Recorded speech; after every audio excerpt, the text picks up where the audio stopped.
যদি এক ফোঁটা ইমান থাকে, এক ফোঁটা ইমান যদি এক ফোঁটা থাকে, ইমান যদি এক সুতা থাকে, তাইলেও কোন মুসলমান বিশ্ব ভালোবাসা দিবস পালন করতে পারে না।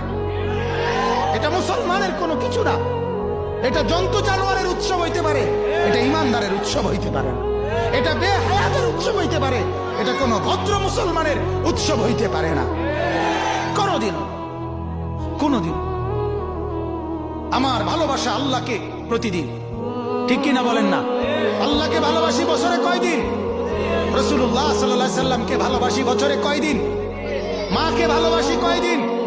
বাবাকে ভালোবাসি কয়দিন? স্ত্রীকে ভালোবাসি কয়দিন? ছেলেকে ভালোবাসি কয়দিন? মেয়েকে ভালোবাসি আমার কয়দিন? আমার ভাইকে ভালোবাসি প্রতিদিন, আমার বোনকে ভালোবাসি প্রতিদিন, আমার দাদা দাদি নানা নানি চাচা মামা ফুফা খালু আত্মীয় স্বজনকে ভালোবাসি আমি প্রতিদিন। আমার তুমি আলাদা ভালোবাসার একদিন সবক শিখাবে কেন? আমি কি অন্য দিন কন্যা নি? কথা কর না কেন? আমি কি বাকি দিন কন্যা নাকি?